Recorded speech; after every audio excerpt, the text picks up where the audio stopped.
estaba con amigos y claro, fue como la guinda de la torta, porque ya venía una cierta sensación de engaño. No me pareció extraño. Todo ese discurso plañidero y en extremo victimista siempre tiene el riesgo de estar basado, digamos, en exageraciones o en distorsiones. ¿Te imaginas un día alguien te dice que tu única opción de vivir es juntar 400 millones? Estas personas, en vez de pretender representar ideas, básicamente querían representarse a ellos mismos, su subjetividad, sus emociones. Como siempre he dicho, prefiero morirme acá en la calle que en una cama de hospital. ¿Pero qué vamos a hacer al respecto? ¿Nos vamos a quedar en la casa? Hay algo muy profundo en la lista del pueblo que hizo explosión esa noche. Le puso rostro a ese engaño. Y rostro brutal.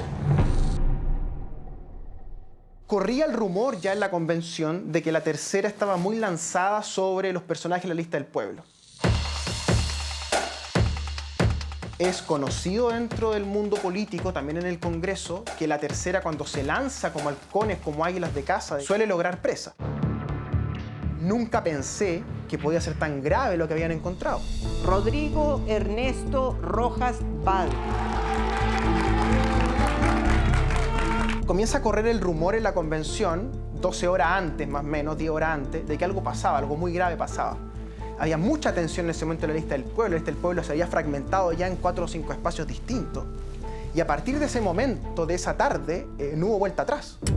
La convención entra en una suerte de derrape, de verdad, de bola de nieve, que esa noche tiene un punto inicial que mucho más adelante vamos a comprender sus consecuencias, ¿no? Él es el rostro del victimismo falso, que de alguna forma fue la plataforma sobre la cual se proyectó la lista del pueblo. Y claro, su caso particular es escandaloso porque está basado directamente en una mentira. Fue un fraude publicitario. Contarles que yo mentí sobre mi diagnóstico. No tengo cáncer. Rojas Vade, el caso extremo, sus antiguos compañeros lo usaron como chivo expiatorio para salir ellos librados de toda responsabilidad, pero la verdad es que él era solamente, digamos, el más falso entre los falsos. Aquí está todo lo que el sistema olvidó, pues. Pero era nada más que no olviden tan fácilmente. Yo creo que él contribuyó muchísimo a la caída de la confianza de la convención. 4 de cada 10 chilenos votó por independientes contra los partidos. Rojas Vade, que es un personaje triste, es representativo de una tendencia que se ha expresado mucho en nuestro país, también en el mundo, que es el victimismo. El sistema es bueno, pero cuando podéis pagar. Cuando no, te muestra su verdadera cara. Y ahí vienen los balazos. Algo así como, si soy víctima de algo, de mis padeceres, de mis males, de mis sufrimientos, tengo ventaja y puedo pedir compensaciones, reparaciones, etc. Rojas Vade es eso, la tendencia victimista, en este caso una falsa víctima, que engañó a la sociedad, engañó a sus propios compañeros políticos, ¿verdad? Y dio una señal respecto de por dónde iba a ir la convención.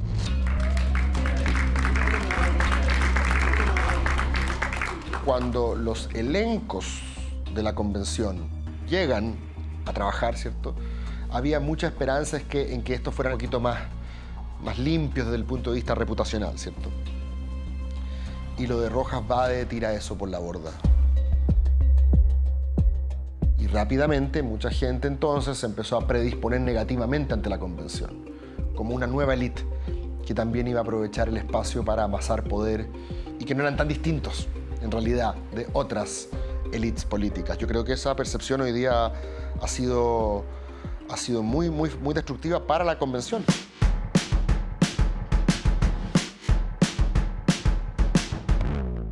Muchos se presentaron como independientes, pero no eran independientes, eran parte de un grupo específico, con ideas específicas, con un cierto radicalismo específico. Si se hubieran presentado como lo que eran, habrían sacado mucho menos votos. Son efectivamente independientes los que llegaron a la convención o se vistieron de independientes para desacoplarse, distanciarse de los políticos? Yo creo que es lo segundo.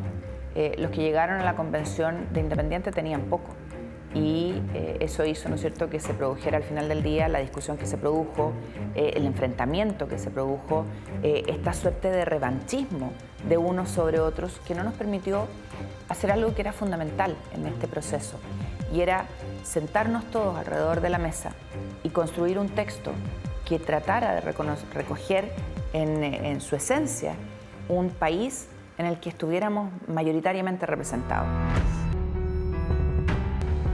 Nunca entendieron la responsabilidad de ser el recipiente de toda la legitimidad de la clase política.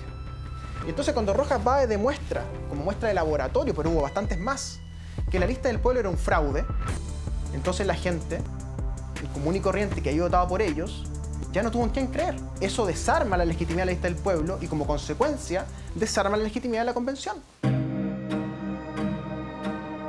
Al reventar la lista del pueblo, surgen 2, 3, 4 espacios de lo que antes era la vocería de los pueblos, que era esta coalición que había formado la lista del pueblo con los movimientos indigenistas, con 17 escaños reservados. Entonces, al eclosionar ese espacio de 50 personas, queda sin una conducción real, hegemónica, por así decirlo, la izquierda de la convención.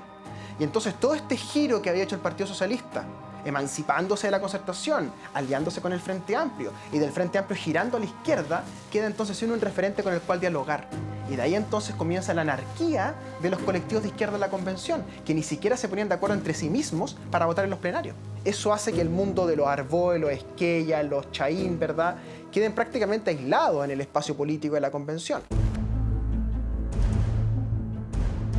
La lista del pueblo no alcanzó a estar, yo creo que ni 2 semanas en el trabajo de la convención cuando se disolvió. Se aceptó que pudieran participar los independientes y que estos pudieran formar grupos, al igual que los partidos políticos, en el cual sumaran los votos en cifras repartidoras, en fin. Yo creo que eso es muy negativo para la democracia, porque se desarman esos grupos muy fácilmente. Esta tendencia a reventar los partidos políticos desde fuera y desde dentro va a tener consecuencias muy graves si continúa. O sea, el ibañismo del siglo XX es hijo de eso, el alessandrismo más duro es hijo de eso, ¿verdad? La izquierda sobre todo tiene que comprender que necesita partidos fuertes para conducir el desorden institucional que se ha generado en Chile. Políticamente hablando, obviamente esto fue una tragedia para la convención. ¿Por qué? Porque el que crea que los chilenos van a evaluar el texto en forma independiente a los autores del texto no conoce mucho de política. O sea, generalmente nosotros evaluamos los resultados asociados a sus procesos. Como nos tiran agua, sumémonos a un barco, a este barco subámonos todos, saquémonos el remo, empujemos hacia adelante, la tempestad va a ser terrible, pero vamos a llegar a ese puerto que se llama dignidad.